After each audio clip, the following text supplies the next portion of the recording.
ओम श्री हनुमते नमः। आप सभी भक्तजनों का आपके अपने चैनल टुडे प्रज्ञा स्टोरी में आप सभी भक्तजनों का स्वागत है।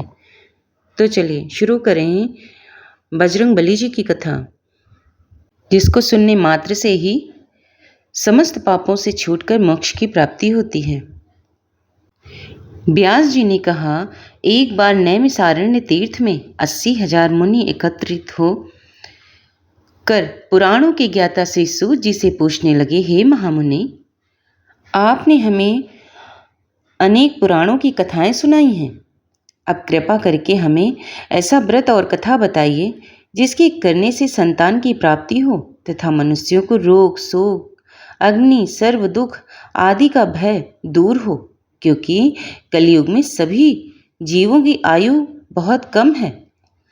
फिर इस प्रकार रोग, चिंता के कष्ट लोगों को लगे रहेंगे तो फिर वह श्री हरि के चरणों में अपना ध्यान कैसे लगा सकेंगे। सूत जी बोले, हे महामुनि, आपने लोक कल्याण के लिए बड़ा ही उत्तम प्रश्न पूछा है। एक बार युधिष्ठिर ने भगवान श्री कृष्ण के लोक कल्याण के लिए यही प्रश्न किया था। भगवान श्री कृष्ण और युधिष्ठिर का संवाद तुम्हारे सामने कहता हूँ, ध्यान से सुनो। एक समय पांडवों की सभा में श्री कृष्ण जी बैठे थे। तब युधिष्ठिर ने भगवान श्री कृष्ण से पूछा, हे प्रभु नंदनंदन गोविंद, आपने मेरे लिए अनेक कथाएं सुनाई हैं। आज आप कृपा करके ऐसा व्रत या कथा सुनाएं जिसके करने से मनुष्य रोग, दुख, चिंता का भय समाप्त हो जाए, उसको पुत्र की प्राप्ति हो। हे प्रभु, बिना पुत्र के जीवन व्यर्थ है। पुत्र के बिना मनुष्य पितृ ऋण से छुटकारा नहीं पा सकता है और ना ही उसको पुत्रंग नामक नरक से उद्धार हो सकता है। अतः पुत्रदायक व्रत बतलाइए। श्री कृष्ण भगवान बोले, हे राजन, मैं प्राचीन काल इतिहास सुनाता हूँ, आप उसे ध्यानपूर्वक सुनो। कुंडलपुर नामक एक नगर था। उसमें नंदा नामक एक ब्राह्मण रहता था। भगवान की कृपा से उसके पास सब कुछ था, फिर भी वह दुखी था। इसका कारण यह था कि ब्राह्मण की स्त्री सुनंदा के कोई संतान नहीं थी।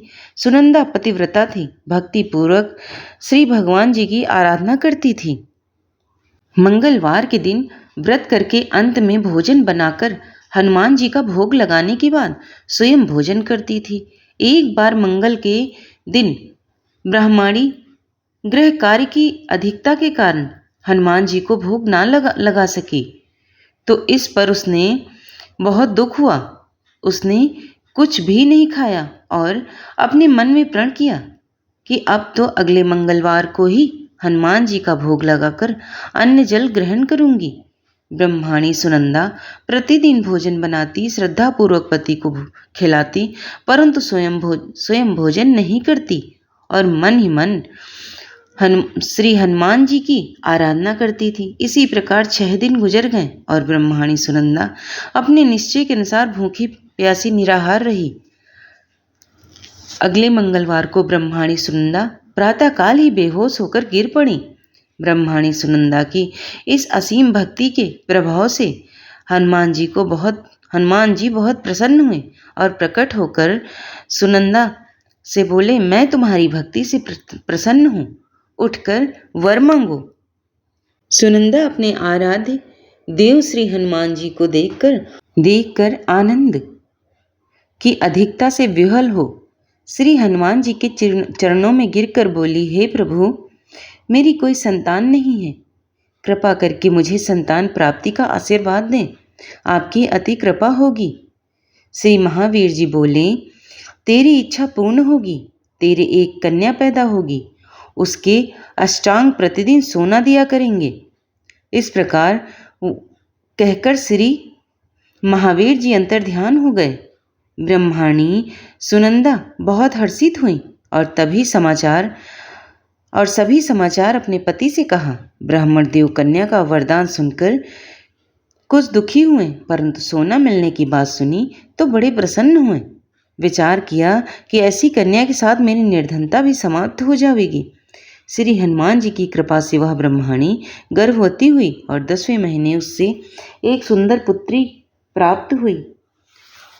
यह सच्ची बात, यह बच्ची अपने पिता के घर में ठीक उसी तरह बढ़ने लगी जिस प्रकार शुक्ल पक्ष का चंद्रमा बढ़ जाता है। 10वें दिन ब्राह्मण ने उस बालिका का नामकरण संस्कार कराया।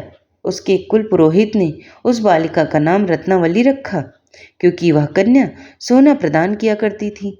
इस कन्या ने पूर्व जन्म में बड़े ही विधान से मंगल देव का व्रत किया था। रत्नावली का अष्टांग बड़ा बहुत सा सोना देता था। उस सोने से नंदा ब्राह्मण बहुत ही धनवान हो गए।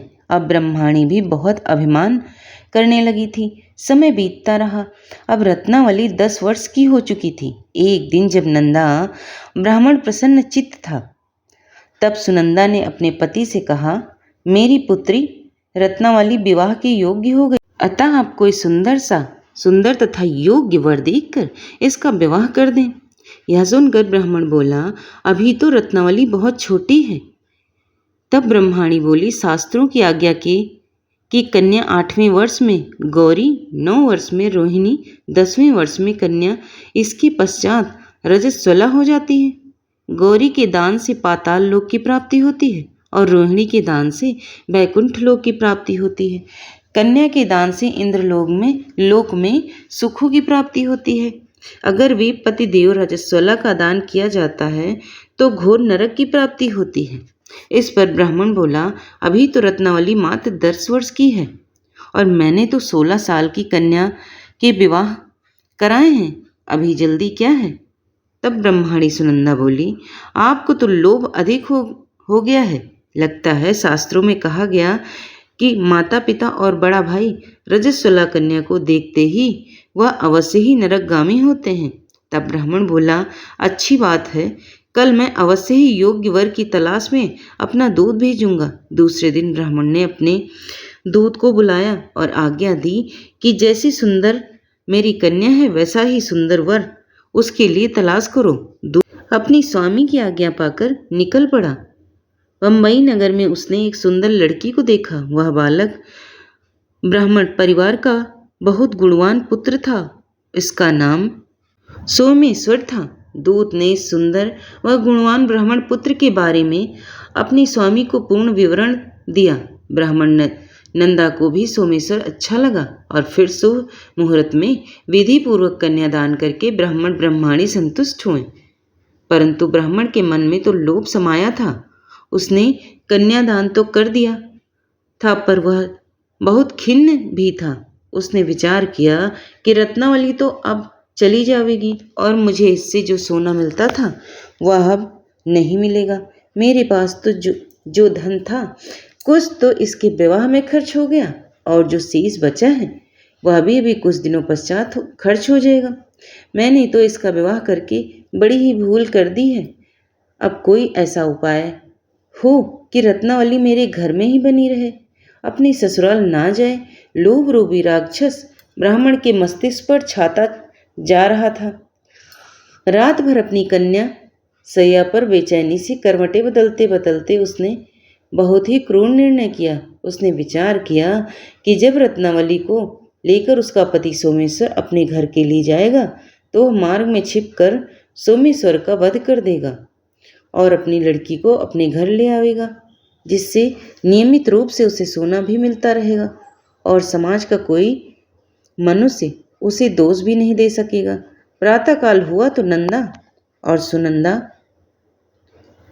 ने अपने जमाई तथा लड़की को बहुत सा धन देकर विदा किया। सोमेश्वर अपनी पत्नी रत्नावली को लेकर ससुराल से अपने घर की तरफ चल दिया। ब्राह्मण नंदा महालोक के वशीभूत हो अपनी मति खो चुकी थी। पाप पुण्य को उसे विचार न रहा। अपने भयानक व क्रूर निर्णय को कार्य रूप देने के लिए उसने अपने दूत को मार्ग में अपने जमाई का वध करने के लिए भेज दिया था, ताकि रत्नावली से प्राप्त होने वाला सोना उसे हमेशा मिलता रहे, जो कभी निर्धन न हो। ब्राह्मण के दूत ने अपने स्वामी की आज्ञा का पालन करते हुए उसके जमाई सोमेश्वर का मार्ग में वध कर दिया। समाचार प्राप्त कर ब्राह्मण नंदा मार्ग में पहुंचा और रुदन करती अपनी पुत्री रत्नावली से बोला, हे पुत्री, मार्ग में लुटेरों ने तेरे पति का वध कर दिया। भगवान की इच्छा के आगे किसी का कोई वश नहीं चलता। अब तू घर चल, वहाँ पर ही रहकर शेष जीवन व्यतीत करना। जो भाग्य में लिखा है वही होगा। अपने पति की अकाल मृत्यु से रत्नावली बड़ी दुखी हुई। करुण क्रंदन कर वह रुदन करते हुए अपने पिता से बोली, हे पिताजी, इस संसार में जिस स्त्री का पति नहीं है उसका जीना व्यर्थ है। मैं अपने पति के साथ ही अपने शरीर को जला दूंगी और सती होकर अपने इस जन्म को, माता पिता के नाम को तथा सास ससुर के यश को सार्थक करूंगी। ब्राह्मण नंदा अपनी पुत्री रत्नावली के वचनों को सुनकर बड़ा दुखी हुआ। विचार करने लगा, मैंने व्यर्थ में ही जमाई का वध का पाप अपने सिर ले लिया। रत्नावली तो उसके पीछे अपने प्राण तक देने को तैयार है। मेरा तो दोनों तरफ से मरण हो गया। धन तो अब मिलेगा नहीं। जमाई वध के पाप के फलस्वरूप यम यातना भी भुगतनी पड़ेगी। यह सोचकर वह बड़ा खिन्न हुआ। सोमेश्वर की चिता बनाई गई। रत्नावली सती होने की इच्छा से अपने पति का सिर अपनी गोद में रखकर चिता में बैठ गई। जैसे ही सोमेश्वर की चिता को अग्नि लगाई गई, वैसे ही प्रसन्न हो मंगलदेव वहाँ प्रकट हुए और बोले, हे रत्नावली, मैं तेरे पति भक्ति से बहुत प्रसन्न हूँ, तू वर मांग। रत्नावली ने अपने पति का जीवन दान मांगा। तब मंगलदेव बोले, रत्नावली, तेरा पति अजर अमर है, यह महाविद्वान भी होगा और इसके अतिरिक्त तेरी जो इच्छा हो वर मांग। तब रत्नावली बोली, हे ग्रहों के स्वामी, यदि आप मुझ पर प्रसन्न हैं तो मुझे वरदान दीजिए कि जो भी मनुष्य मंगलवार के दिन प्रातःकाल लाल पुष्प लाल चंदन से पूजा करके आपका स्मरण करे, उसको रोग व्याधि न हो, स्वजनों का कभी वियोग न हो, सर्प अग्नि तथा शत्रुओं का भय न रहे।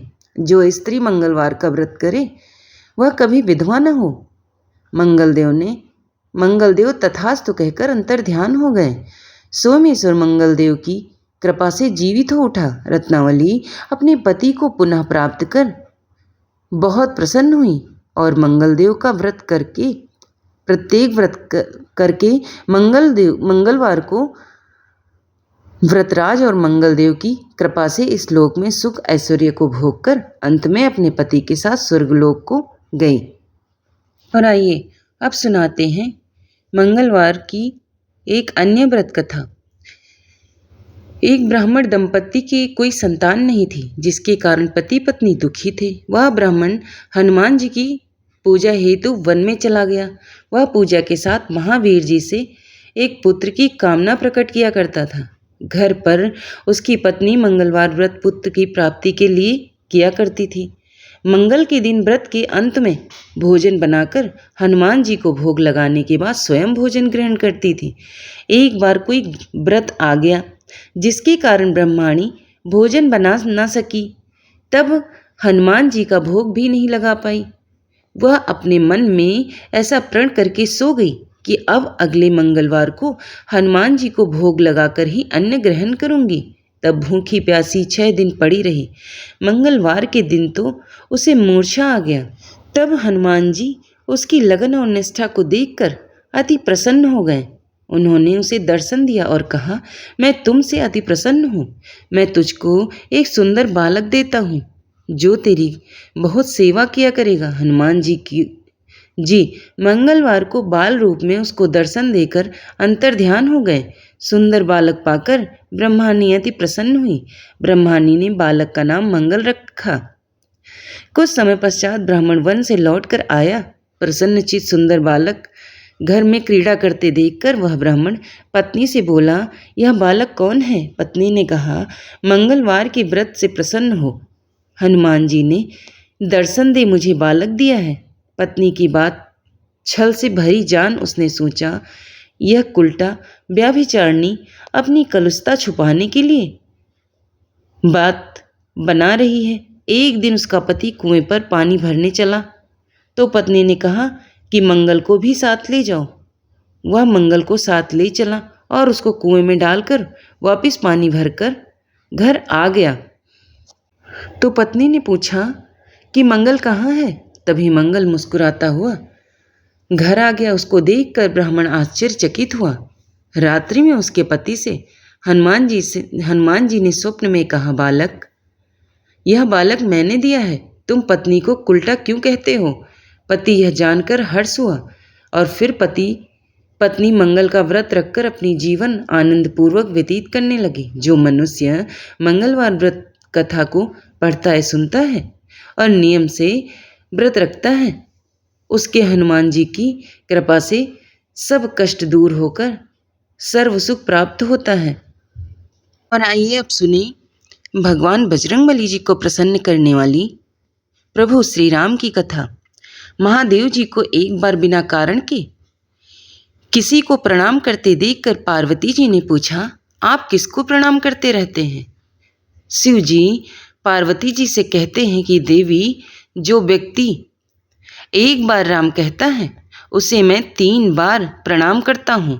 पार्वती जी ने एक बार शिव जी से पूछा, आप शमशान में क्यों जाते हैं और ये चिता की भस्म शरीर पर क्यों लगाते हैं? उसी समय शिव पार्वती जी को शमशान ले गए। वहाँ 100 अंतिम संस्कार के लिए लाया गया। लोग राम नाम सत्य कहते हुए 100 को ला रहे थे। शिव जी ने कहा कि देखो पार्वती, इस शमशान की ओर जब लोग आते हैं तो राम नाम का स्मरण करते हुए आते हैं और इस 100 के निमित्त से कई लोगों के मुख से मेरा अति प्रिय दिव्य राम नाम निकलता है। उसी को सुनने से मैं शमशान में आता हूँ और इतने लोगों के मुख से राम नाम जप करवाने में निमित्त बनने वाले इस 100 को मैं सम्मान करता हूँ, प्रणाम करता हूँ और अग्नि में जलने के बाद उसकी भस्म को अपने शरीर पर लगा लेता हूँ। राम नाम बुलवाने वाले के प्रति मुझे अगाध प्रेम है। बार शिव जी कैलाश पर पहुँचे और पार्वती जी से भोजन मांगा। पार्वती जी विष्णु सहस्त्रनाम का पाठ कर रही थी। पार्वती जी ने कहा, अभी पाठ पूरा नहीं हुआ, कृपया थोड़ी देर प्रतीक्षा कीजिए। शिव जी ने कहा कि इसमें तो समय और श्रम दोनों लगेंगे। संत लोग जिस तरह से सहस्त्र नाम को छोटा कर लेते हैं और नित्य जपते हैं, वैसा उपाय कर लो। पार्वती जी ने पूछा, तो उपाय कैसे करते हैं? मैं सुनना चाहती हूँ। शिव जी ने बताया, केवल एक बार राम कह लो, तुम्हें सहस्त्र नाम भगवान के 1000 नाम लेने का फल मिल जाएगा। एक राम नाम 1000 दिव्य नामों के समान है। पार्वती जी ने वैसा ही किया।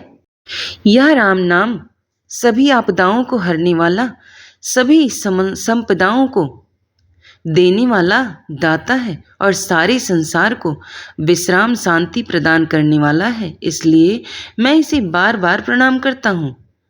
भव सागर के सभी समस्याओं और दुख के बीजों को भंजू के रख देने वाला, समूल नष्ट कर देने वाला, सुख संपत्तियों को अर्जित करने वाला, यमदूतों को खदेड़ने भगाने वाला केवल राम नाम का गर्जन जप है। प्रयास पूर्वक स्वयं भी राम नाम जपते रहना चाहिए और दूसरों को भी प्रेरित करके राम नाम जपवाना चाहिए। इससे अपना और दूसरों का तुरंत कल्याण हो जाता है। यही सबसे दुर्लभ और अचूक उपाय है और इसीलिए हमारे देश में राम राम जी कहा जाता है। और मंगलवार व्रत कथा यहीं पर समाप्त होती है। और अगर आपको पसंद आ जाए तो चैनल को लाइक शेयर सब्सक्राइब जरूर कर लेना। धन्यवाद।